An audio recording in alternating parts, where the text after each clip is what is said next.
Welcome into Gamesthetic episode 187. Hopefully you're having a phenomenal day today, whatever day you're listening or watching this episode. This one might be a little bit more organized than last week, but last week ended up being a really fun episode, but it might be a little bit more organized. I don't know. Zach's over here shaking his head. He disagrees with me. Zach, how you doing today? I'm doing good. Think it's going to be an organized episode today? Maybe. We'll see. All right. John, how are you with your new toy over there? I'm doing all right. I have a feeling you in particular are happy with at least one of the topics today because you were so excited when I sent you the article. I really was, man. Like when he sent me the article, I'm just like, oh my god, it happened! Holy shit! And what we are referring to is Concord. I'm gonna touch on that as well as some other Sony stuff. But yes, I am pretty. It's just so funny to me. Like it's like you asked, like, why do you want to talk about this thing? Dude? It's just fascinating. The whole journey of it has just been fascinating. The reason I kept asking that is, like, every time you wanted to bring it up was because before now, it was kind of you're just kind of kicking them while they're down. Yeah. Now it's Now it's in the grave, so now you're kicking the grave. Yeah. Now it's actually more newsworthy instead of just, picking on them. Yeah, just picking on them. Dude, it's just fascinating. Okay. I don't know why. It's just everything behind it, where it's like it's been in development for 8 years. They spent a ton of money on it. They took like 15 minutes of a state of play dedicated. This was going to be the money maker. 2 weeks closed. It's just so damn fascinating to me, just how this whole thing is transpired. So we'll chat about that. We'll also chat about some other Sony stuff, some couple comments I thought was interesting. Astro Bot came out. I want to play it so damn bad. So damn bad I want to play this game. It looks fantastic. Got a bunch of reviews on that. And then the casting of Frank Stone came out this week. Did you guys play any more last night? Nope. No? So just what we did the other night? Yep. Okay. Well, that came out, so shout out to that. So we'll chat about that. And then we'll chat about whatever else, I guess. Go 3 camps now. So, I don't know. It'll be perhaps a little bit more organized of an episode than last week. We'll see. I don't know. But overall, boys, how we feeling today? We feeling all right? I'm doing okay. Yeah, it's just one of those days, right? One of those days. I feel you. Yeah. Yeah. Then John's got a new statue over there. Yeah. You want to show it off? Yeah. For the video, that is. Look at this. Look at there you go. Ooh, That's look a at solid that. statue. It is. Yeah. Look at that God of War 2018 Kratos Atreus statue from the collector's edition of the game. Yeah. Had no intentions of getting it. Just got a random call from Alex. Yeah. Last week. And almost immediately was like, yeah, pick it up. Yeah, dude. I mean, $50. That thing was $50. Had the original box and everything. Like, are you kidding me? I mean, what a deal. I mean, you're looking at the price of that thing. It's like $70 to $150 for just the statue. I mean, come on. Yeah, and it's also one where, like, I wanted this originally. Yeah. And just didn't buy the collector's edition in time. Right. So nice to actually have it now. Yeah. See, that gives me hope that maybe one day I'll come across like the Spider-Man like PS4 or something. Because I've always said to myself, if I ever come across it, I'm getting it. Okay, so I found out that my former temp boss, because he's no longer with the company now, he actually has one of the Spider-Man PS4s when he worked at Games. I tried to haggle it off of him, but he wouldn't budge. I may have to hit him up again. He's like, hey, you're not with Old Castle anymore, buddy. You want to hook me up with that PS4? I'll pay you. So, but yeah, if I ever come across that thing, it's game over. I want it. That's gonna be a piece for me for sure. There's a lot of collector stuff out there that I wish I could have got and just didn't get. Yeah, I definitely feel that because there's been, most recently the Black Myth Wukong.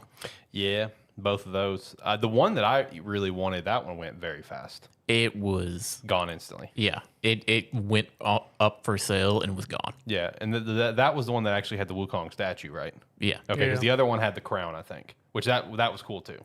But the one with the statue is the one that I wanted. The one with the crown was up for at least a couple days. Yeah, but if I was going to get one, I would have wanted the statue. Yeah, no, 100%. I would have wanted the statue too. Another one that I really wish I could have got was the Spider-Man 2 one. That Venom, Miles, and Peter statue is sick. Wish I could have got that one. God, I feel like there's an upcoming collector's edition that I really want. but I'm not gonna be able to get it. But I can't remember who it was. Metaphor? See, I thought hard about Metaphor because it randomly came back in stock for the Xbox version on Walmart like a week ago, and I almost considered pulling the trigger on it, but I ended up backing off. I don't know. I know once upon a time, even though I never would have played it, I really wanted the Dragon Ball FighterZ Collector's Edition because that Goku statue was sick, but didn't end up pulling the trigger on that one either. Maybe I'll just find that statue one day in the wild. I don't know. I mean, maybe. Yeah. That's one where I'm kind of like, there's a 10,000 cool Goku statues out there. Yeah. I mean, I've got my little Goku shrine in my office. I mean, I've got some pretty cool ones in there. But if I ever come across that one, that'd be kind of cool to have. I know there are some Mass Effect figures from the BioWare website that I've missed out on that I really want. I've only got one of them. I missed out on Garrus. That's upsetting. Missed out on Thane, too. I got Tally, though, so I got one. So, shout out to that, I guess. But anyway, you guys ready to jump into stuff? Sure. All right, start going through it. So, yeah, I guess first we'll start off with just Sony stuff because there's like it's basically broken down into 3 different things when it comes to Sony stuff. So, I guess the quick one to get out of the way is to shout out to Astro Bot. Astro Bot reviews have come out, 94 on Metacritic. If you take away the Elden Ring DLC, it's now it's the highest rated game of the year, beating out Final Fantasy. So, shout out to that. 95 on OpenCritic, and then it's like 10 plus 10 out of 10s, like 8 plus 9 out of 10s. I mean, with this sort of like reviews and critical acclaim, like, I mean, I feel like it's gonna be a Game of the Year nominee lock at this point. You know, I feel like that, like Black Myth, Final Fantasy, like those 3 are now. I feel like those are 3 locks at this point. Like if Astro Bot didn't make it, that'd be astonishing with how with the scores are. It's like I said, it's currently the highest rated game of the year once you take out Shadow of Erdtree on Metacritic. So shout out to that. I really want this damn game. That game, like, even from everything we saw about it before it came out as well, that game, I mean, because we talked about it, it's like Astro Bot could essentially just be like the Mario for Sony. Yeah. And that game is just everything about it, like aesthetically, gameplay wise, that is just made for people to enjoy. Yeah. I mean, like I saw some people talking about how it's like one of the best platformers to ever come out, is how they would put it. Nice. You know, some people saying it's by far the best platformer since at least you know, Kirby the Forgotten Land, which was also a very good platformer. But I mean, it's being talked up there to be like one of the best platformers in platforming history. Like, I mean, that's the conversation I'm seeing from journalists that I follow, like Jason Schreier and stuff like that. That's what I'm seeing. So it's like, dude, I want this game so damn bad. Like, I bought Emio because I didn't want it to run out and like it be expensive as hell later. So I don't regret that purchase. But at the same time, like, fuck, I could have bought Astro Bot. It's like I'm gonna play Emio later. I just got it today. So I'm gonna play Emio later tonight because apparently that's also fantastic. I saw like one Nintendo YouTuber I follow, Kit Ellis. He commented on Twitter. He's just like, it's just wild that no one's really talking about Emio that much. When meanwhile Nintendo made one of like the most interesting and disturbing and just brutally intense stories that I've played in a very long time. So it's like, shout out to Nintendo for that, I guess. So looking forward to that. But god damn, I want Astro Bot.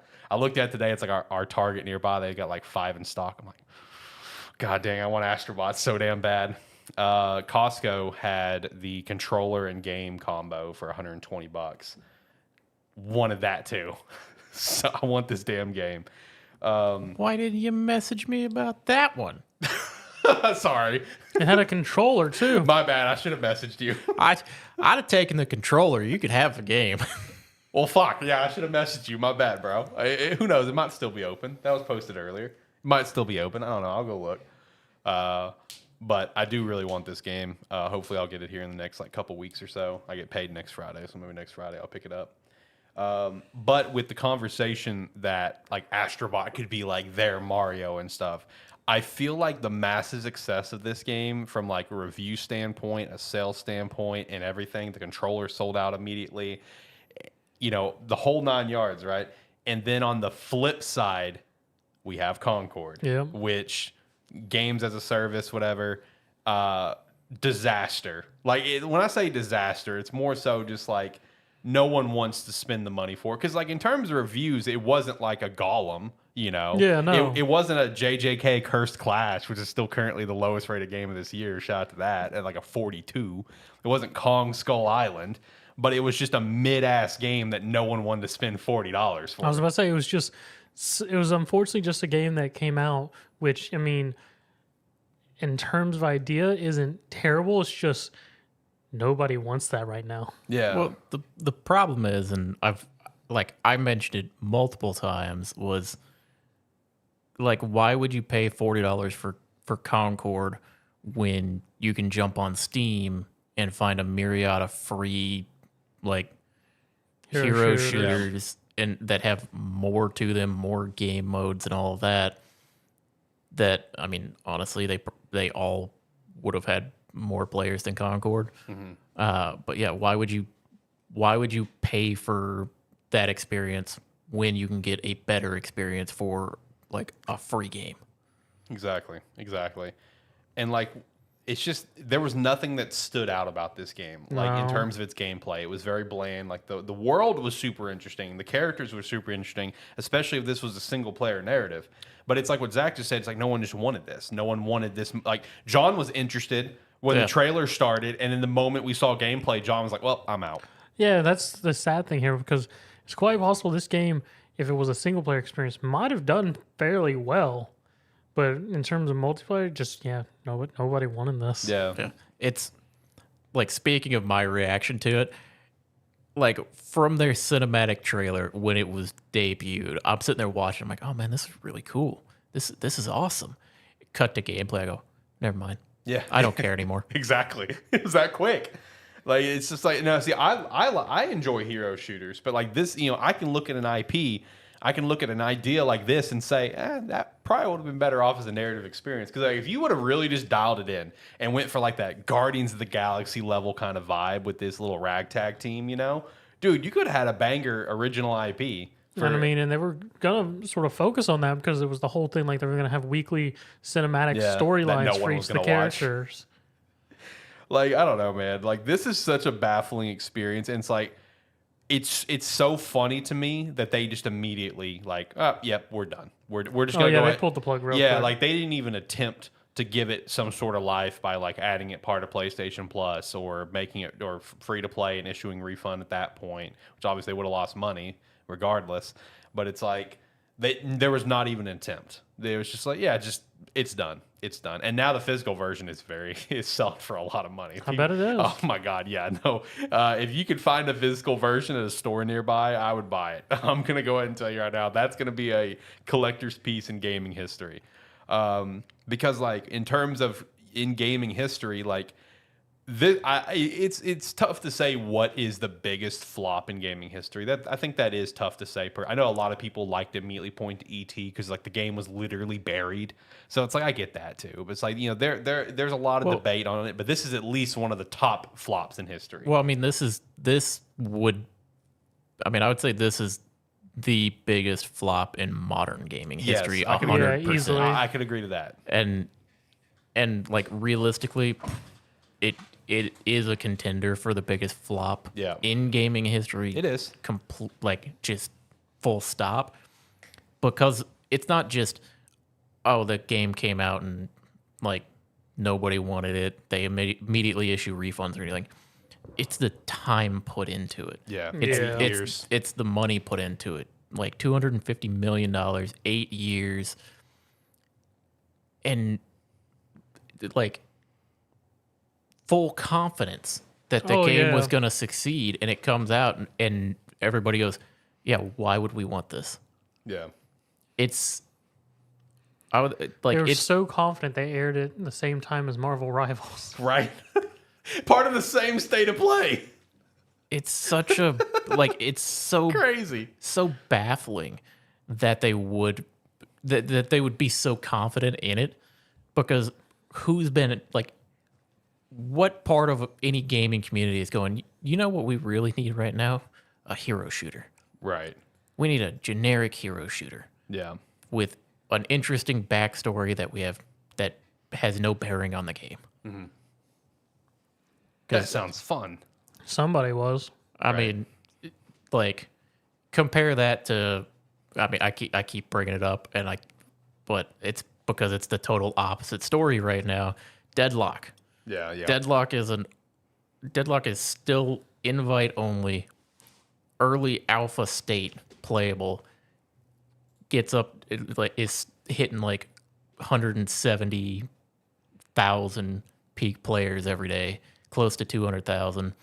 You know, and I mentioned it to Zach. One of the characters, their backstory just says he's an asshole. It's like you don't. It's like people are gonna play the game that feels good. Yeah, yeah. And it's like you have Concord come out, and I mean, a couple hundred people were playing it.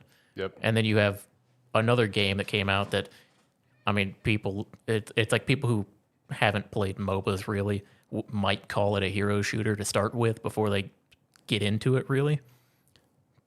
I mean, but at the end of the day, difference between a hero shooter and a MOBA is not terribly different. No. And on one side, you have all this development time and money that just completely flops. Nobody wants it. On the other side, people can't stop playing it. Right. It's like, I mean, hell, this morning, me and a couple buddies were waiting on the servers to come online this morning so we could play. We were in as soon as the servers came up. But it's just, oh man, it's so weird to see that difference at the exact same time. Right. Just extreme, vast differences. Like I said, like everything about this game is just so damn fascinating to me. Because like I mean, like in terms of what you said, where it has contention to be the biggest flop of all time, it totally does. Because like the one thing you gotta keep in mind is not only like the money spent and like the time spent, but like this is a notable company, of course. This is not a third party, like a third party random studio that put out a game that just flopped like the day before. Like this is Sony. Like it's not even a notable third party. This is Sony. This is PlayStation. Like this is supposed to be one of their IPs, one of their big games of the service. They want like, dude, it's just so baffling to me how the other thing down. was if like when you actually read their statement about it when they talked about shutting it down, they open it up with something along the lines of dear Concord community. It's like, what community? Right. It's like you barely have enough people playing to call it a community. Yep. And it's like they go on to say like, oh well, it seems like there was a disconnect between what we expected to happen and what happened. It's like, yeah, just nobody wanted it. Right. I don't know who you were marketing this game for. You know, in terms of also what you were talking about just seeing like the vast difference between like the excitement around like Deadlock and like Concord, the same thing can also be said for just like how crazy of a bomb Concord is. And then they just had the mass success of Helldivers just a few months ago. Like, just the contrast between them is so different. And it's just baffling to me. Like, that's why everything about this damn game is so freaking fascinating. It's also one where, like, in the past few years, we've gotten used to Sony just knocking shit out of the park. Right. And then Concord happens, and it's like, oh, okay, you're not infallible. Right. Oh my gosh, dude. No, I did see that because I was curious. I was trying to refresh my memory on some others, whatever. And Concord has officially made the biggest commercial failures list on Wikipedia. So shout out to that. All right. Yeah, it made that list already. I just would. Concord lasted 2 weeks. Yep. It made it 10 days before they shut the game down. Yep. That's the Sony side of it. Yep. The Microsoft side of it. Redfall is still up. Yes, it is. And, I've seen and people being say worked that. on, and people are. There's probably more people playing Redfall than there were playing Concord. Oh, most definitely. Because I was just thinking about it. I mean, on the opposite spectrum of Xbox had Redfall last year. Yep. And yeah, now Sony gets Concord. And because all I could think was like, was it the same idea, guys, for both these games? Right. Man, you know, for Concord, like when we did our predictions at the beginning of the year, I made the bold prediction there would be no big like first party flops this year, and I probably could have made some arguments. I got nothing now. I was about to say Concord just completely sank that one. If it wasn't for Concord, it's like I probably could have made some arguments here and there. Right. Because I mean, Did you get reminded of that when I posted in the Discord? no, Okay. I had already thought of that. But no, like, because I forget, was Suicide Squad last year or this year? That was was this this year, year. and it was a flop. It is also on the biggest commercial failures list for Wikipedia. You know, honestly, probably could have tried to make an argument for it though, because there is. I mean, it's still live. There's still, season 2. It's still live. They've made multiple seasons, and people are still playing it. Yeah. They got Lady Frost currently, Oh, or okay. Mrs. Freeze, I should say. Yeah. Yeah, no, the flops prediction, that one. That was still a bold one. That We knew was from bold. day one. Yeah, no, I don't know what made me randomly remember our predictions. I was going through the Discord, like cleaning up some stuff, and I clicked that channel. I noticed I hadn't posted yet from earlier this year. I'm like, oh, well, fuck, I gotta go re-listen to the episode real quick. And I had it on like 2 times speed. I'm just going through, typing it all out as we go through. And I get to that where you're like, John's like, there will be no flops from any major publishers this year. I had to pause the video. I'm like, did he say that? I don't remember that. Yep. I remember him saying that. Although, I got the Pokemon offshoot, probably did. Legends, Yeah. and in the post it yeah. says Kalos. Yes, no, yes, he did correctly predict Kalos Legends. He did correctly predict that. I'm giving him the point. So shout out to that. Let me see. Like I said, I can't predict at the beginning of the year for shit, but midway I'm pretty good. By that point, I seem to have got a read on it. Yeah.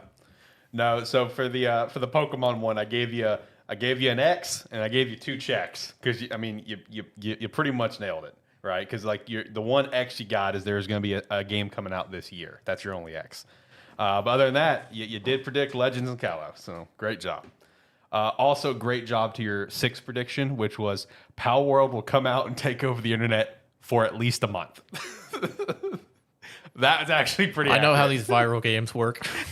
For at least a month. Power World is still fun, but you nailed it completely on how long it was going to take over. So shout out to that. Oh man, no, the Concord thing though, fascinating. Rest in peace, Concord. I guess. That's gonna be one where people are gonna stop talking about it for a while. Yeah. It's gonna be brought up in conversations for the next 10, 15 years. 100%. Anytime somebody, like, I think I saw a post somewhere, I don't remember where, it may have been in the comments section of like an article posted about it or something. But they basically, somebody said, yeah, Concord is essentially just going to be turned from a title to a verb now. Damn. It really is. That's a good way to put it. Holy shit. Yeah, where it's like anything for the next few years that comes out and flops, people are going to be saying they Concorded it. Yeah, oh, that's true. It's about to be part of the Urban Dictionary now. That's accurate. I was going to ask you guys this. I feel like we've already started to see that transition because I know there was the reports that Sony had already kind of pulled back on it, but they still had some planned, obviously, with Concord.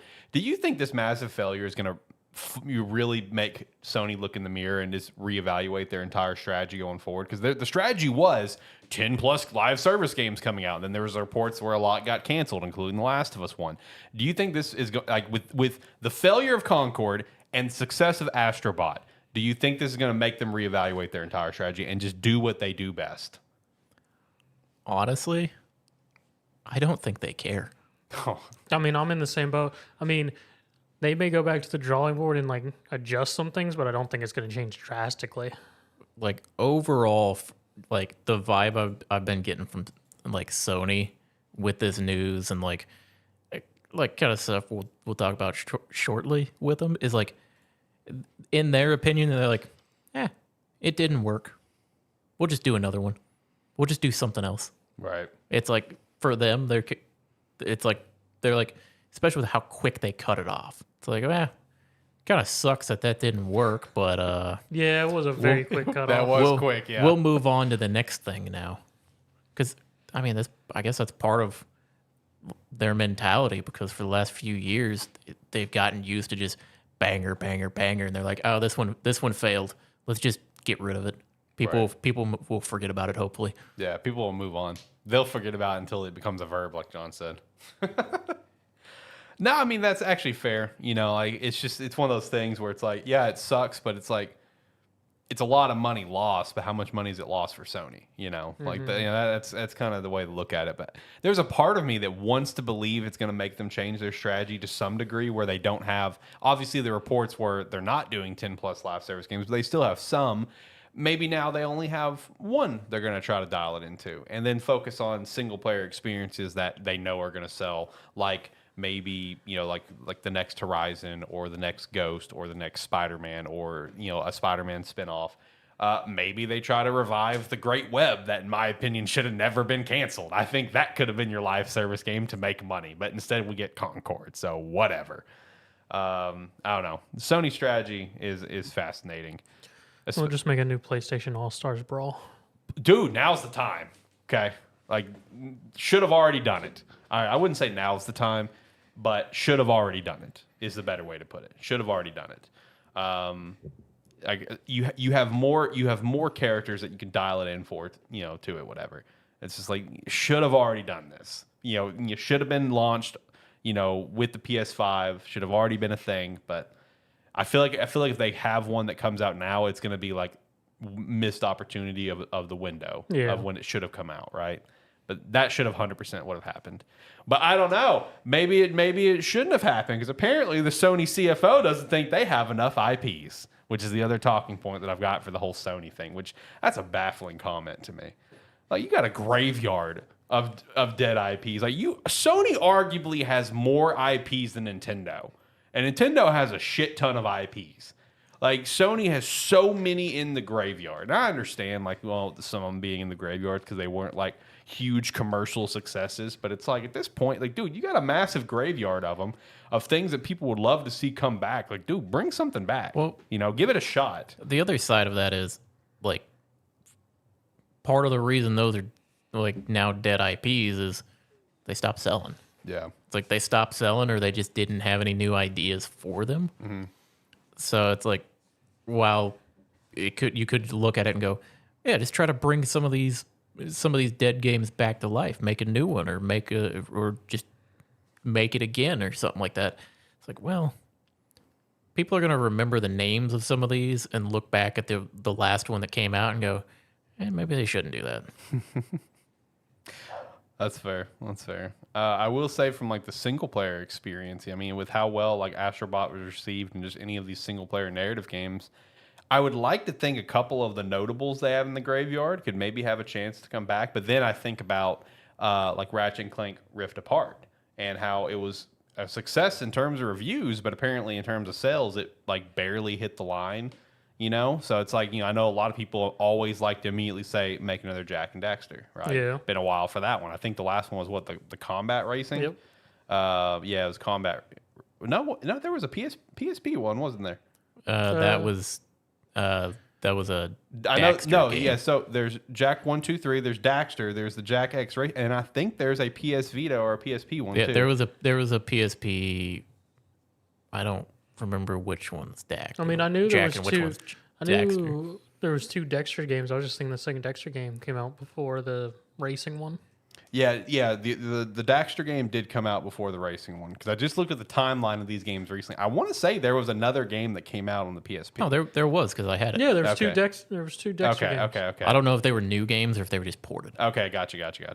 You know, I know a lot of people like to immediately say, like, try to give Jak and Daxter another chance, give Sly Cooper another chance, but then Sly Cooper 4 apparently wasn't a huge success in terms of the finances. Well, that's part of it, is like, yeah, people remember these games fondly, but a lot of times if a new one is made, it's just like a lot of the gaming space is different now. Mm-hmm. It's like those games don't hold up as well, even if they're brought into modern times. Mm-hmm. Or it's like, at least gameplay wise, they may not hold up as well. Right.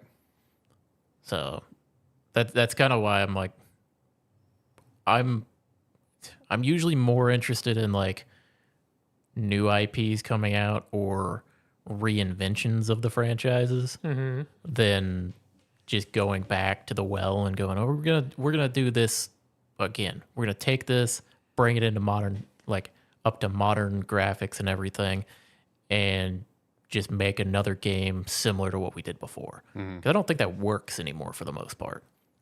I mean, the only people really doing that anymore are Nintendo, but the people are gonna always buy Nintendo games. Yeah, no, they're It's like always those gonna sell. franchise people know they're not changing too much. Yeah. Right.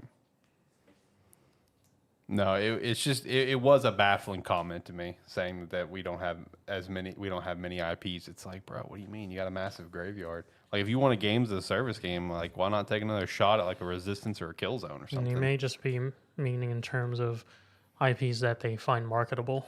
And that's a good point too. But again, I feel like some IPs like Jack or Sly could have a chance, especially with the reception of like an Astro Bot, like I feel like we're getting more into that era of like we want like gamers are going to be playing that versus playing a hero shooter. Well, the success of Astro Bot in particular, I think, is because it is a reinvention of kind of the standard like platform game. Yeah, yeah. That also, like, I mean, because it's Astro Bot, with all the callbacks, with all like notable like franchise stuff that they've been known for showing off. Mm-hmm. It's like that's part of the charm of the game, and also it is something new. It is something a little different, and it's like that's part of the charm of it. It's not we're gonna take these things that you all remember fondly and just try to like nostalgia bait you again. Mm-hmm. So I don't know. Like I said, some of these franchises that aren't around anymore, like these IPs, they're not around. Like you mentioned, Killzone, that, and it's like that. There's a reason that didn't stay around, or they stopped making it. It's just because nobody played them. Mm-hmm. It's like it might have been back in the time where before kind of Sony took over the gaming market, but also people didn't go back to it. People haven't been excited about it, and that's how some of these franchises are. It's like, especially like you mentioned, like a Jack and Daxter and stuff like that. Yeah, there's always going to be people calling for a new one, but it's not. I mean, it's not loud enough for them to consider it really, or maybe they are considering it. Right. There may be a new one on the way for all we know. Yeah, But at the same time, like we keep seeing some of these franchises come back, and it's like, yeah, they do relatively well, but is it worth the investment on that, or trying to come up with something different? Because, I mean, for all we've said about Concord, how much that game failed, at least they did something new. right. Granted, Tried something new. they put it on a hero shooter skin. But hey, a new IP. Oh man, new IP though. I mean, shot to that, I guess. They tried to get something new, and one of the biggest disasters in gaming history. It just proves nostalgia sells more. That's true. That's true. Especially with what John said about like Astro Bot and just the whole vibe around it, where it has all these callbacks. Like it has callbacks from first party stuff to third party stuff. Like I saw Joker and Teddy's in it. So shout out to that. Okami's in it. That's a cool callback. Haven't seen that since Okami since the remaster that came on the Switch. Other than that, that's been a silent one. Pretty much almost any PlayStation IP. Except for like there's apparently nothing Final Fantasy in the game, so that's interesting, and no Spider-Man in the game either. Also interesting. But other than that, it's like callbacks galore. There's a whole level based around where you basically get to play as Kratos and throw the axe and shit. All so right. that's cool. Like that's a huge like PlayStation just fan trip basically. Like if you're a diehard PlayStation fan, you're gonna probably love Astro Bot. Like that's the level of nostalgia that I think needs to be aimed at these days. Yeah, that's fair. Where That's it's like fair. make a fun, cool experience that also ties into those nostalgia aspects of it. All Stars 2. This allows you to get moments like, hey, I know those people. Yeah, exactly. I'm telling you, All Stars 2. Although they missed the window on that. But who knows? Maybe they could take a crack at it again. Who knows? I don't know. I mean, I would love to see it. I enjoyed the first one. It wasn't the perfect, Bring back Fat Princess.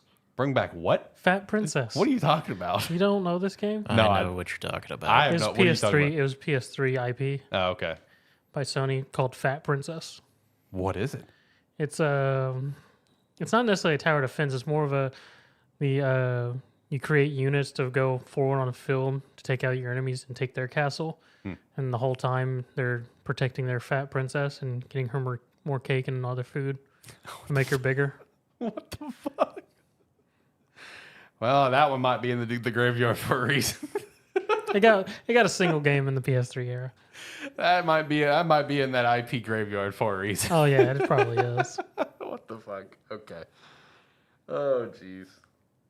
But anyway, let me shout out a sponsor, and then we can keep on moving.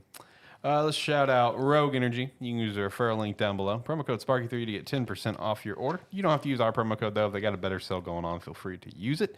Just use the referral link, and you're still going to be helping out the brand, whether if you want to get the hydration line, the chill line, or the energy, whether it be powder or cans. They are all fantastic.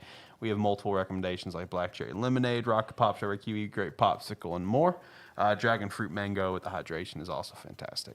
Again, use the referral link down below, promo code Sparky3 to get 10% off your order. All right. So, casting of Frank Stone, the new horror game on the block that came out this week, made by the Until Dawn creators. Yeah, that's correct. In association with Behavioral Studios, which are the creators of Dead by Daylight, and Until Dawn creators, whose studio name eludes me at the moment. Yeah. Haven't got very far into it because the three of us are doing a watch party of Zach playing it. So we haven't gotten far. Yeah, we're still in the opening act. Yeah, but just like kind of early impressions, what are we thinking about? Like, are we hooked? I guess is going to be the first question. Because when it comes to, horror movies, when it comes to horror games, I feel like the game's got to really be able to grasp you in like the prologue or the opening act or whatever. That's such a crucial aspect to horror, in my opinion. I mean, how are you guys feeling about just the initial start of things? I mean, I don't know how in y'all's terms, but in my terms of how everything feels and whatnot, it definitely keeps with the Dead by Daylight tradition, making everything very atmospheric. Because like when the game first starts, which I asked you if you heard it whenever it's going through like all the logos and whatnot. Your controller's rumbling the entire time, like a film reel. Oh, that's cool. And everything, and just the whole atmosphere of it is very well done. Each time we go to stuff from the sort of opening prologue of the initial mill scene with Sam and Frank to going to present time when we get to visit the spooky dooky house. And then getting the full-on 80s slasher teen vibe for the opening of just, these teens are about to go do something dumb and probably end miserably. Right.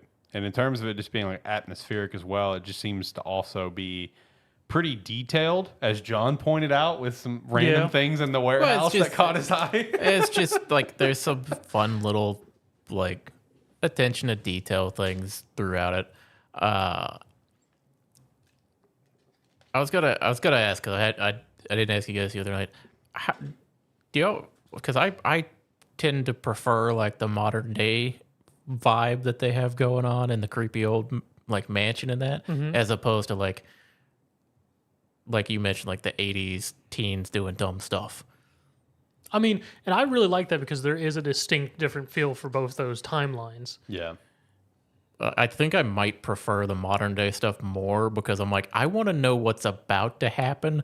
I'm less interested in knowing what happened back in the day. Yeah. Yeah, I can agree to that. Which it is an interesting take that we're having this spread across multiple times. Yes. Yeah, because like we have the opening act, like Zach said, which was in the 60s. Yeah, in the 60s with Frank Stone and Sam. And now then we have the 80s timeline that you're dealing with. And which is the filming of the movie Murder Mill, which from context we got apparently was some cursed film that led to people killing each other in the theaters. Right. And then we're in the present day timeline with the creepy mansion. So it's like we're all over the place in terms of time. Which is the setting of this lady invited 3 people to the mansion to acquire the only three known 8mm films of Murder Mill. Which begs the question, how'd this lady find the 3 people that happen to own these? Connections. Lots of connections. That's my guess. Well, I mean, and I guess we should have started this for anyone who actually cares. It is full on spoilers for this, even though we're not that far in. But it more or less says that lady, she's the one who's backing Frank and trying to get the Spider God. Mm-hmm. So she was also the old lady who sold them the camera in the scene with the camera.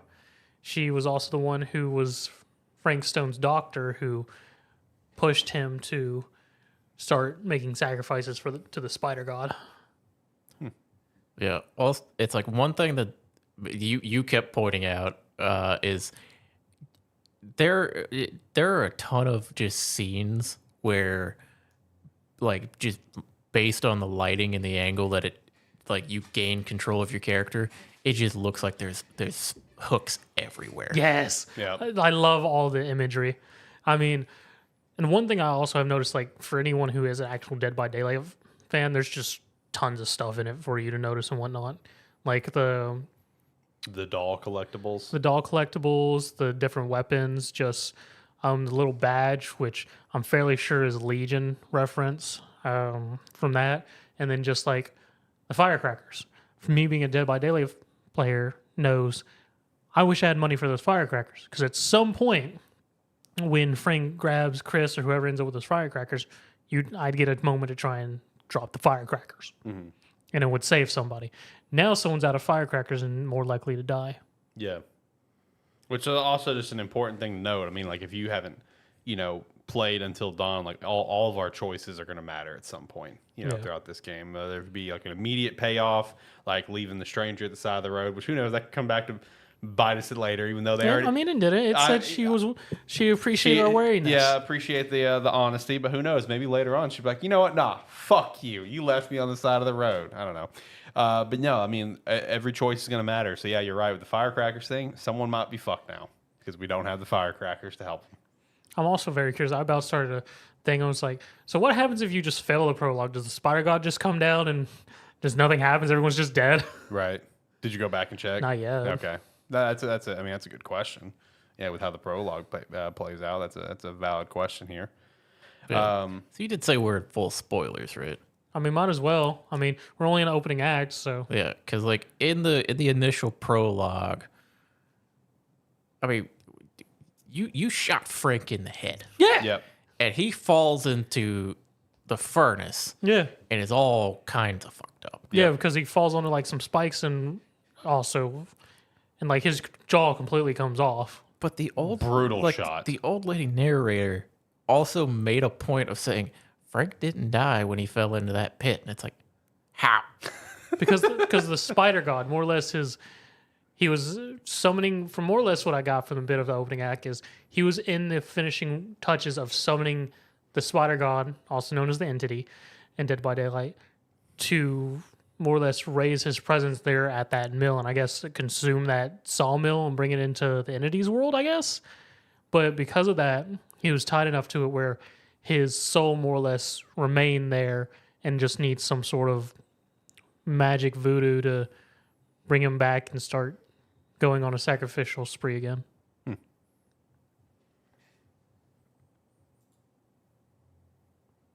Yeah, it was also funny when you were walking around trying to get to the furnace. The game alerted you. It's like, it looks like someone's been doing rituals around here, and then had a couple minutes side mission of being like, where? Yeah, because the game's one of the little things is just like, oh, there's symbols on the wall, and it even points it out to you.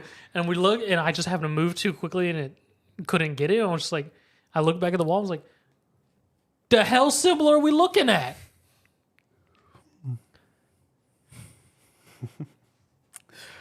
Oh, I mean, the opening act was solid. The opening prologue, though, was solid, though. I mean, I feel like it gets you kind of really invested in fairly quickly. Yeah. I am with in the boat of John, though. It's just like Frank got all kinds of fucked up, besides just Spider God shenanigans. I'm curious to see what this guy's going to be like when he comes back. Because obviously he's coming back. Yeah. The whole game's around him. So what's this guy going to be like when he comes back? What kind of sort of Jason Voorhees level bullshit do we got going on? I mean, he's probably honestly just going to be himself. Probably look the exact same. Because literally for Dead by Daylight lore, literally mostly all the killers have whatever their backstory is. for the most part, there's no actual record of them dying. They just sort of disappear, and I guess the entity picks them up and takes them to his limbo world, and they just remain looking the same for the rest of their lives within his world. Random question: is So- Frank Stone a playable character? No. What you do get if you spend $10 more on the game is a special cosmetic outfit for the Trapper to look like Frank Stone. Oh, okay. No, he's a completely original character for See, this. that's what I thought is that he was. Because like my next question would be, could they possibly make more of these games on other killers? Oh, most definitely. Yeah. I mean, all the killers, because they've over the last couple of years really gone full on like the lore and whatnot of all the characters, both survivors and killers.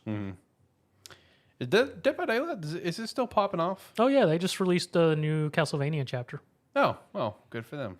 I mean, it's still going strong. The only bad thing about Dead by Daylight is the community is pretty toxic on PC. I don't doubt that. I mean, last time I played on Xbox, it wasn't too bad, but it wouldn't surprise me if it's become toxic too. Right. Okay. Yeah, no, I mean, it'd be interesting to see if they end up making the same sort of direction of a game for other of the killers. Like, just like maybe it's like some small scale games, you know? It doesn't Probably have to be not. a full scale game or anything. Probably not. Probably won't do it, but Yeah. I'd be curious. I would assume they wouldn't. They would probably try to partner with another franchise to make another Right. game kind of like this. Yeah, because all the killers have fairly interesting backstories. I mean, the Doctor's fairly interesting. Overall, all of them. I mean, even though I play them, I think one of the least interesting is Legion, even though that's one of my main killers I play. Legion's, it's literally just a group of 4 people who decided that they're just going to be packed murderers. Quite literally all it is. The one negative that I have about the game is there's no director's mode. It's the one negative I've got. Again, I don't know what the cutting room is, other besides the little bit I read. Apparently, it allows you just go jump back to certain choices to either make a different choice or find collectibles. So it might be more like director's mode, but got to finish a playthrough to find out. Yeah, I feel like the cutting room is more so the first thing that you said. I feel like it's the easy way once you beat the game for the first time to go through and make different choices. Yeah, that's what it feel seems I like, feel like yeah. that's all it is. So no director mode is an L. Like that is something that I feel like all these horror games need to have because the Quarry with director mode is fantastic. So I hope we can see that. That may in be more just games. main feature for their main games. That's I what mean, I it was gonna could be, say. yeah. Is like because these are, I mean, they're these type of games. They're fairly similar, Yeah. but it is different people actually going about it. So one like developer and that being like, yeah, director's mode is going to be something going forward or something like that's cool to have, and it's a nice option for those games. But it's like, I mean, Until Dawn never had a director's mode, did it? No, it was introduced with the Quarry. I hope the remake has it. Yeah, because it's one of those where I don't know how long like the casting of Frank Stone is, but like Until Dawn wasn't that long of a game, so like playing through it again wasn't too bad. Yeah. I mean, with the Quarry on direction mode, I mean, if we did 2 sittings and it was like 2-3 hour sittings. Yeah. Yeah, it was like, I think we did like 1 3-hour sitting, and then it was like a shorter second half of the game. Yeah. So, I mean, somewhere was, I want to say it was around 5 hours altogether. I mean, wasn't too bad and that was with them being partial idiots. True. And I mean, it's only in the Quarry because the Dark Anthology hadn't finished releasing yet when the Quarry came out. And I know it's not in House of the Devil or I forget what the third one is, which is sad because the third one was the best one in the anthology. And yeah, I can't remember what it is right at the moment.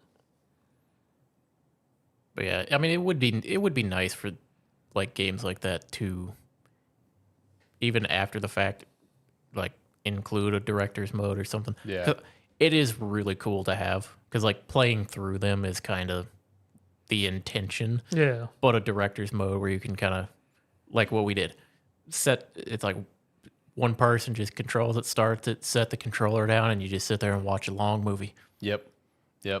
I really hope the Until Dawn remake has it included, especially since the Quarry had it, going over to the next thing. But I also saw this. I don't know if you guys saw this. Apparently, the Until Dawn remake team are now being faced with a ton of layoffs right before the game comes out. Oof. It's like, come on now, what are we doing? It's like that sucks.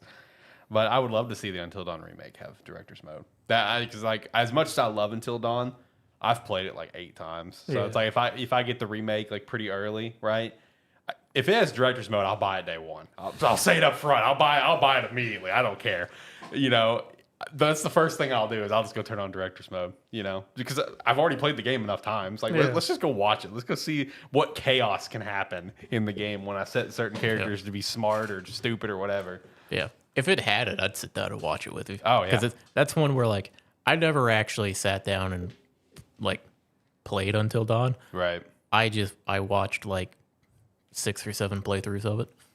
It's a great game to watch. Because, like, like, when it came out, I was following, like, video series of people playing it and that.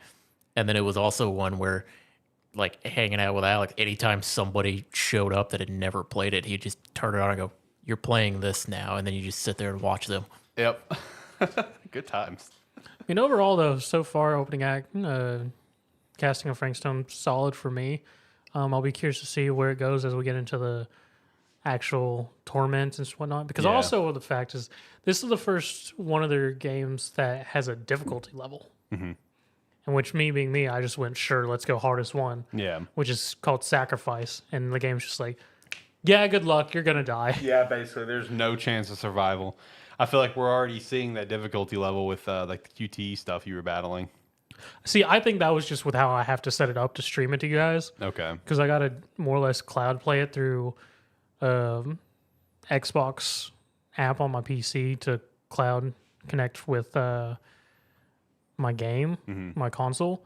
Because, like, it has the DVD QTEs for generators, and I'm like had like a 2-second delay. Mm-hmm. It's bad. Yeah. All right. Well, keep that in mind. If you're also going to play this with friends on Discord, keep that in mind. I mean, if you're on PC, it may not be as bad, but at least for me, cloud streaming it through Xbox to Discord, QTEs are rough. Mm-hmm. But no, I mean, overall, the beginning of the game definitely interesting. Looking forward to getting a chance to continue on with it. I did see that the game actually wasn't reviewed super well. I was really disappointing. It's like I saw that as well. Yeah, like it got some low scores, and I'm just like, I thought the game was kind of interesting so far. But I mean, they have full playthroughs and overall, so we may become disappointed towards the end. So that's true. That's true. Hopefully not. Hopefully it's not a complete shit show. I guess we'll see though. I'm also hoping that same thing out of Imio whenever I finally sit down to play it, because I played Chapter 1. And Chapter 1 already alone like has me hooked, and I Christina's dead ass adamant. She's where I keep saying like dumb shit, like just yeeting predictions out. She's like, it's not that kind of game. I'm just like, I think it's that kind of game. Where we're getting all these like little teases of things. Like, I think he's the killer. She's like, it's not that kind of game. It's like, I don't believe you. I think it's that kind of game. But I mean, it's pretty interesting through the Chapter 1 that I played of the demo. I'm gonna probably play it more later.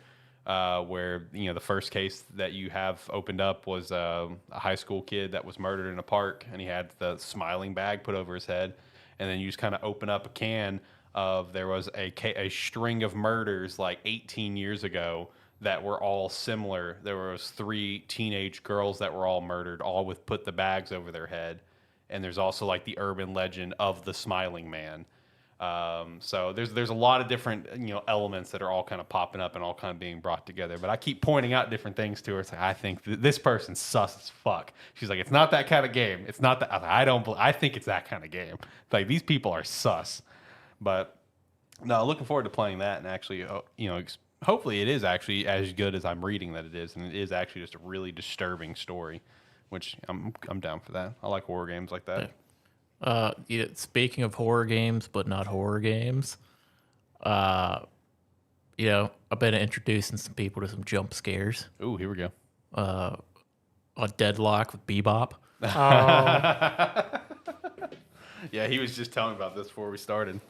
I was just, I saw some comments of a video of Deadlock earlier where people are like, I don't care what anybody says, getting hooked by Bebop from across the map is one of the biggest jump scares you'll ever have in a game.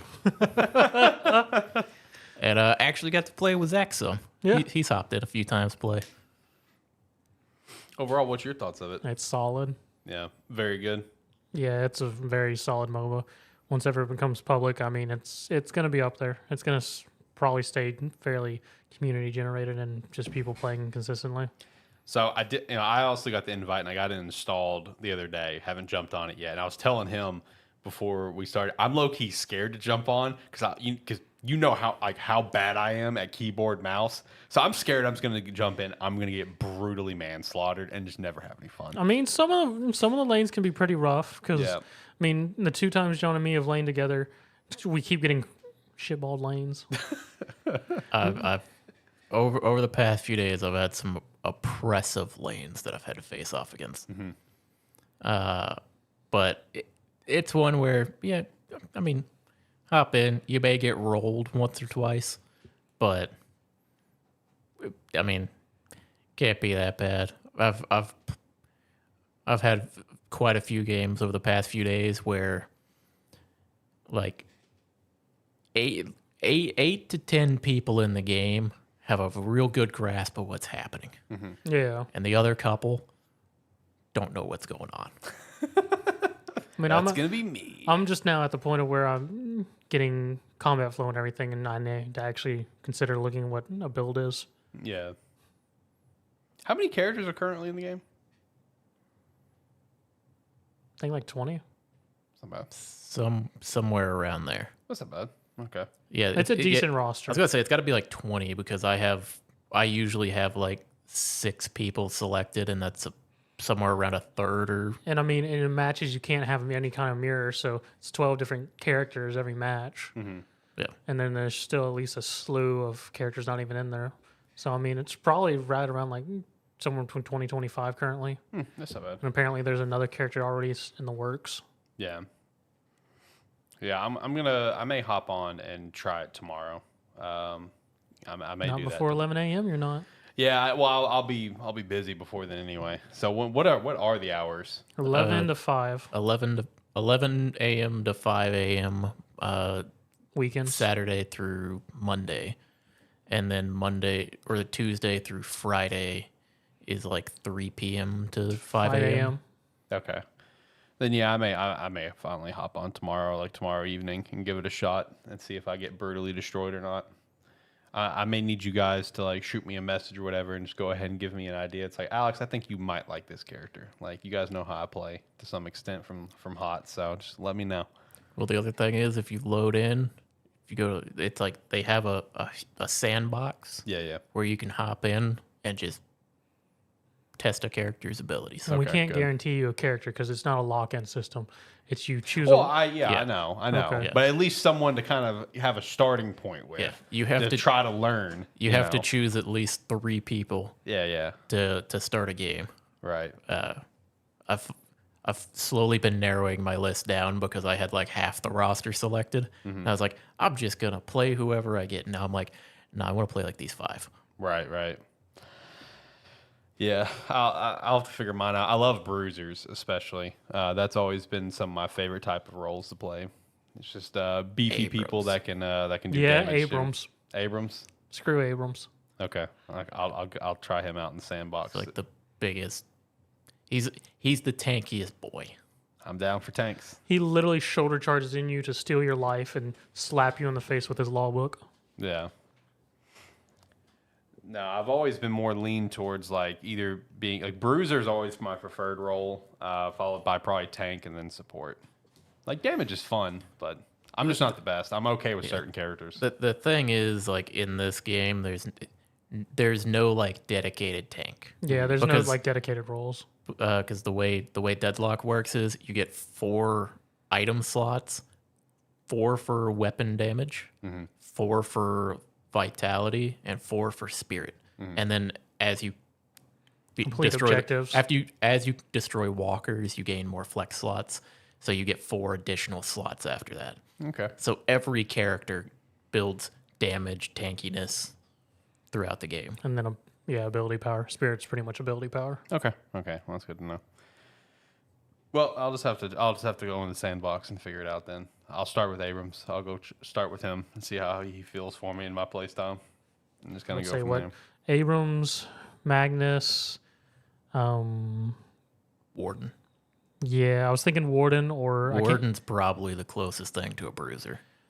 I was thinking I can't think of his name. Ooze. Viscous. Yeah, Viscous. I'd say he's harder to play.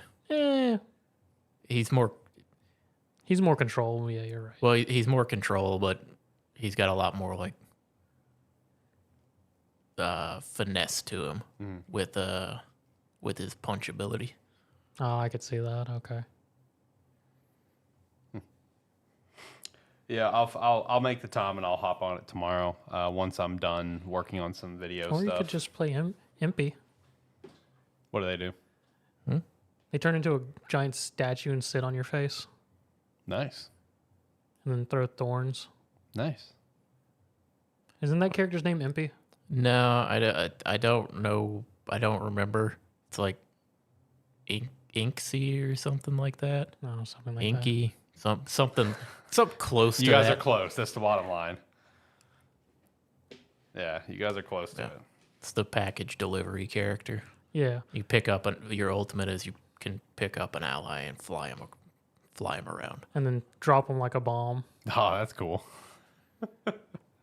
She's supposedly supposed to be a support. I've never seen anyone support with her.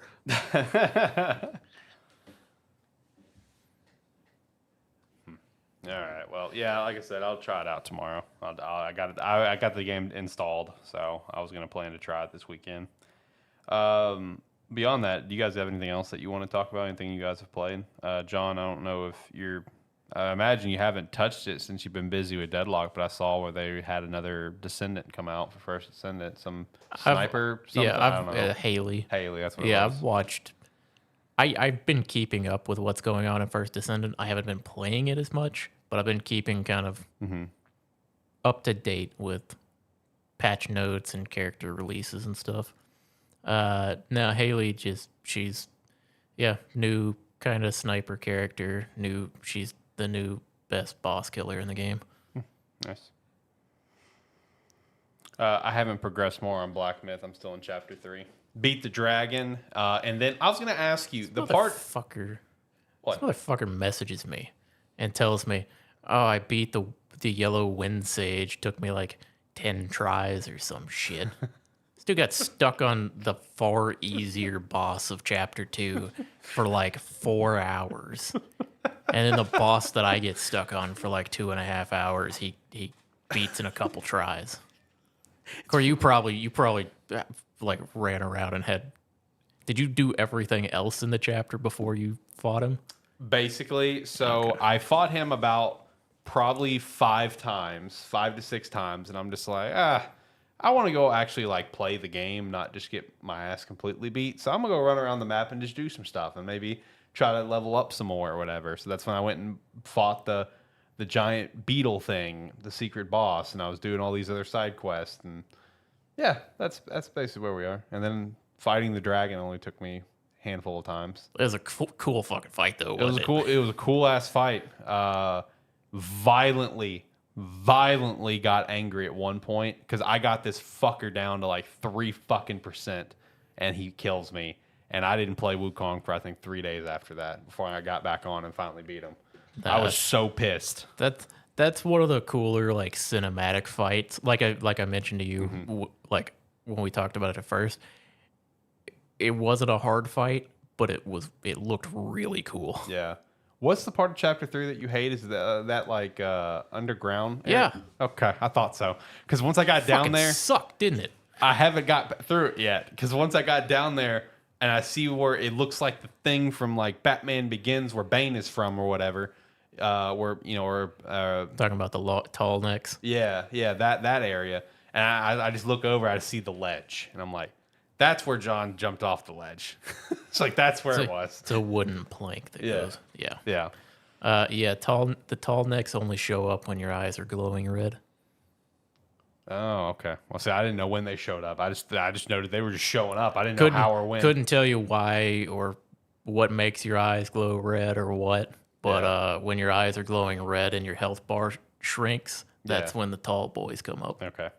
Yeah, haven't got through there yet. It sucks. Not a fan of it. So I have taken a break from Wukong the past few days. I've got back on my bullshit, and I'm playing Cyberpunk right now and having a really good time with that. So, yeah. Overall, like I said, chapter 3 was probably my. It wasn't my favorite chapter, but it had some of my favorite boss fights so far. right. Chapter I haven't played anymore in the last week. Been obsessed with Deadlock for the past week. Yeah, I mean, I'll hop back on Wukong I plan on soon. playing tomorrow morning. Yeah. Like I was telling John, though, before we started the show, since it's been a couple weeks now since the game came out, I have now started getting in my algorithm, like, later spoilers. And I came across a spoiler of either one of the final bosses, a final secret boss, or something. And Well, I think there's an ending, and then there's a true ending. right. Either way, like, this would be like, you would safely assume one of the final bosses in some capacity. Disrespectful as fuck, man. This boss fight is so disrespectful. It's 10 out of 10. Like, the couple of clips that I saw of what the boss does to you, like, it's just like you just don't see it coming, right? Because, like, you're playing the game, and you go to initiate a normal action, and this is me trying not to spoil what the boss is. You know, you go to initiate an action, all of a sudden now you're in a cutscene, and the boss just gives you the middle finger, basically. You know, you're in the middle of preparing a charge attack, and the boss is just looking like a dumb AI, just swinging. You know, and you're just kind of going up, and then the boss 180s you and just beats the shit out of you. Like, dude, it's disrespectful as hell. I am not looking forward to fighting him at all, in the slightest. It looks like an insanely hard boss fight from what I've seen, but very well done boss fight. I would actually be looking forward to it. Yeah. So I will say there's like because also as well I'm getting some stuff in my algorithm now. There's certain bosses throughout the game where I've heard people go on rants about how hard the boss was, how long it took him to beat, and I'm like, I beat it on my second try. I Right. didn't think that was the hard fight. But then meanwhile, I'll get stuck on a random fight here and there where I'm there for 2 hours. Or me with 4. But yeah, it's like there's some here and there where it's like, yeah, I guess it's just one of those things where some builds and play styles are just not gonna work. Yeah. Yep. I've been adjusting my build almost nonstop too. For any boss that gives me a struggle, I always adjust my build. I know Power you, through. you just go. Brute force. Yeah, you just go. You're beating your skull against the wall until you get through that wall. See, I like my play style, and my play style will work eventually. eventually. Respect. Oh, you guys got anything else that you want to chat about? If not, I can start going through the pretty short weekly wrap up I've got. I'm good. Before we do that, let me shout out Agent Inc. You can use the referral link down below and pick up one of our hats as well as one of the jerseys, and we'd appreciate that support. Whether it be the Sparky 3, the AniMan Plus, or one of the others, we would greatly appreciate that. Use the referral link down below. All right, so going through the weekly wrap up, still talking about Black Myth Wukong. Apparently, it's sold over 18 million units in its first 2 weeks. It's one of the fastest selling games ever. It's estimated over 700 million in revenue, and a major expansion has already been confirmed. Yeah, Shout out to that. I think in the article I saw it was like major expansion and kind of green light for another game. Good. Continuing on the journey to the west. Hope so. 'Cause I don't know how this ends, so hopefully, you know. I feel like there's all sorts of possibilities that you can do there, you know. So, looking forward to seeing what the expansion is going to be, and looking forward to Wukong 2 would be pretty sick. I feel like you'd be hard pressed not to do a second one with how much this game was a success. You know, I feel like it's a layup, but I don't know. Next thing, please, please, please, God, let it be true, because I'm tired of the random bullshit news that's not news. Switch 2 is expected to be revealed this month per multiple sources that I trust and follow. And a fun fact I came across: apparently, Nintendo spent nearly $910 million over this last fiscal year on research and development. What? What? Where does Nintendo get this money? The Sea of Japan. Because it's one of those things. Because like, yeah, Switch games sell, but a lot of the, like half of the Nintendo eShop is like $5 and below games. Here's the that thing. people just keep rebuying. There's a lot of stuff that's in the Japan version of Switch eShop that we never see over here in the West. That's true. It's just one of those where you see that and it's like, man, Nintendo's just got dumb money. They do. You forget it every now and then something like that comes out. It's like, damn, Nintendo. Yeah, Yeah. right. That's a lot of money on just research and development. Which I mean, that's a good thing though. I feel like hopefully laying us up for what the next console being a that's- success. That's damn near a Bethesda. It's true. True. That's facts, dude. No, I hope to God and pray that this month we do get the reveal. It would line up with the Switch reveal. The Switch reveal, I think, was around like September, October, and then released Q1 or Q2. I think it was March or Q1 of the next year. So it kind of timeline wise, it matches the original Switch. So please just get it over with. Dude. I really hope so because it feels like about every 3 months for the last 2 years, you're putting Switch 2 rumors on here. Yep. And it also goes back to like I'm tired of these pieces of news. It's not news. So like the big one that was the news this week was something that I feel like's already been news a million times. I mean, I'm glad that people are like, you know, sources I trust and follow are reaffirming, yes, this is going to be a thing. I'm glad it's a thing. I'm glad we're reaffirming, but how is this making any headlines in my timeline? Is that the Switch 2 will be backwards compatible? It's like, no shit, Sherlock. It's all the same like ecosystem. You know, like they are like Nintendo already low key confirmed that when they said for the first time ever, that we're going to be carrying accounts over. Like you don't have to make a new account on a console. Like clean slate. Because Nintendo's always done clean slate until now. So I'm glad that it's getting reaffirmed in the news this week. But it's like I see these headlines, like multiple people talking about it, or multiple articles. It's like Switch 2 will be backwards compatible per these sources. I'm like, cool. Like, I feel like we already knew that. Thanks. Please, God, reveal the damn console this month. Acer announced their first handheld gaming PC with the Nitro Blaze. 7-inch variable refresh rate, 1080p display, and it does have AMD's new Ryzen chip. So Ryzen's throwing their hat into the race of the handheld gaming PC market. It's getting a little bit of a crowded market, I would say. There's a lot of stuff. Yeah, there's a lot of stuff coming out, and there's a lot of plus and minuses to all of them. But like something that I came across recently, because Christina really wants a handheld gaming PC, like desperately, but she doesn't know what to get. And I was kind of in the boat. You should get the Asus ROG, so that way you can access your Steam stuff as well as access Game Pass and be good, right? Fair point. Asus ROG seems to have great reviews. It's got the OLED version now. But I came across one thing that I thought was really interesting. I didn't think about that. Where it's just like, yeah, with the Steam Deck, you know, yeah, you can uninstall Steam OS and put Windows on there, but apparently it's a pain. But the one thing that a lot of people said about the Steam Deck that makes it superior still is the fact that it has those trackpads, whatever.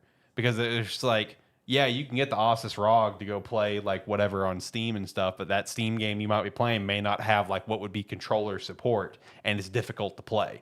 So that like I saw people on like Reddit and stuff like that's why the Steam Deck in my mind is superior because it's got those pads, so I can really play almost any game.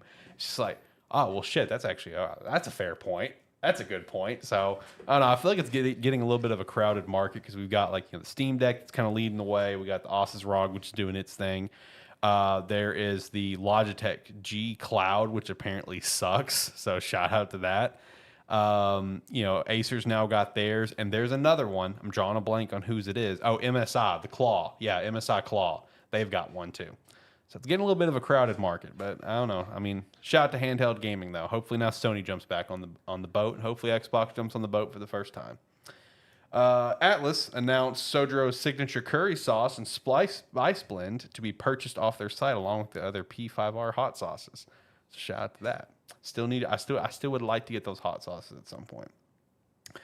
Prince of Persia: The Lost Crown DLC Mask of Darkness launches 9/17. Don't forget that game came out this year. Yep, back in January. I keep forgetting about it. It was really good apparently, and it came out this year. So that's going to be one that's going to be kind of probably forgotten about come award time. Besides maybe like one or two categories, because it's like you came out in January, you're kind of a well afterthought. So shout out to that. Shinji Mikami, who was leading Tango Gameworks, who left Tango Gamesworks, he said he thought Tango would be safe as long as they kept making Hi-Fi Rush. And then they got shut down, which brought him by surprise. And now he's very happy that they're not shut down. And whoever makes, was it PUBG? I think that's what it was. They bought him. PUBG picked him up. So he's happy about that. But he was very shocked when they got shut down. He thought as long as they made Hi-Fi, they'd be fine. So unfortunately not. But either way, as long as Tango gets to live, that's the big plus here. Last thing I've got is a rumor that Final Fantasy Slate will be coming to Xbox featuring Pixel Remaster 16 and 7 Remake. I'm going to call doubt on the 7 Remake. I can believe the other two. I'm going to call doubt on 7 Remake. I feel like those are going to be, all three of those games will remain on PlayStation only. That's my personal opinion. But 16 and Pixel Remaster, I can say, because isn't Pixel Remaster also on Switch? I think it is. So, I mean, like, it's on Switch, it's on PlayStation. That one makes perfect sense to send over to Xbox, and I can just see Final Fantasy 16 going over. I can see that. But I'm calling doubt on 7 Remake. I'm calling doubt on that one. You guys got any news that you want to shout out that maybe I didn't shout out? I got nothing. I don't think so. All right. Last thing we got is Gamestetic Game of the Week. Who was it? It would be me this week, Okay. since you were lost last week. I was lost. Shout out to Pokemon Conquest. So I'm going to go with a PS2 game called Shadow of Rome. Ooh. Shadow of Rome is a single-player narrative following two different characters, a dishonored Roman centurion who ends up being part of the gladiatorial games and cross the Roman Empire, and then a friend of his who's investigating the happenings that's going on in the Roman Empire. So the game's half action as the Roman Centurion, where you more or less do a circuit of all the different gladiator arenas, each with their own little thing. So like, first one's just gladiatorial fights, second one's against ferocious beast. There's one up north that's you're fighting gladiators with a bunch of wooden bladed contraptions going on around the map. There's a whole chariot race section. Finally leading to the Roman arena where it's just everything besides the chariot racing in just a string of games. Mm-hmm. Overall, the combat's solid. Enjoy the whole system of it all. It's because all the weapons and shields do have durability maximums, so it is very keen on being able to kill your opponents so you can take their stuff and use for yourself. And then the other half of it is playing as his friend who's investigating, so no comment on that end, but it is a lot of interesting puzzle solving of I need to get here, I need to hear these people, what items can I use to get past people and things like that. Mm-hmm. Overall, a very solid gaming experience. Yeah. Nice. Another week of Gamestetic Game of the Week in the books. Last thing I wanted to shout out, because just Gamestetic Game of the Week reminded me of this. So I did check out the GameStop Retro that is in our local area, and I'm tying that together how I remembered it because they had Rogue Galaxy or Lost Galaxy. What was it? The one that you just did recently? Rogue Galaxy PS2 game. I mean, Rogue Galaxy, yeah. Okay, so that was it. Yeah, so they had one of those in stock. So that's why it dawned on me to remember GameStop Retro. Not impressive. What? GameStop Retro, not impressive. Oh, okay. No, I was about to say, you just in Rogue Galaxy? No. And it was so funny too, because like we were walking on the store. It's a good Squarespace store, right? It's like, where the hell is it? Do they not have it yet? And I ran it. It was in a corner. It's like a 6-foot section. And 90% of the games they have do not have like original cases. So it's just like red GameStop cases everywhere. Oof. Not impressive. Now, we did leave with something. We found one of the Harvest Moons on the GameCube that she doesn't have for like $15. Had manual in it, good condition. So it's like, okay, yeah, we'll grab that. Yeah, they had Halo Combat Evolved, $5. All right, cool. It's pretty cheap anyway. It looked like it was in great condition. Had a couple others here or there. Had a couple GameCube games that had F-Zero GX.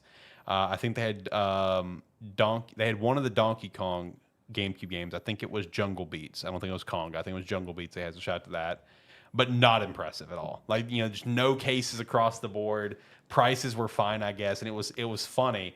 You know, the person that works there made a comment that, oh yeah, everyone's been really impressed with the retro section, and me and her both were just like, it's not that impressive.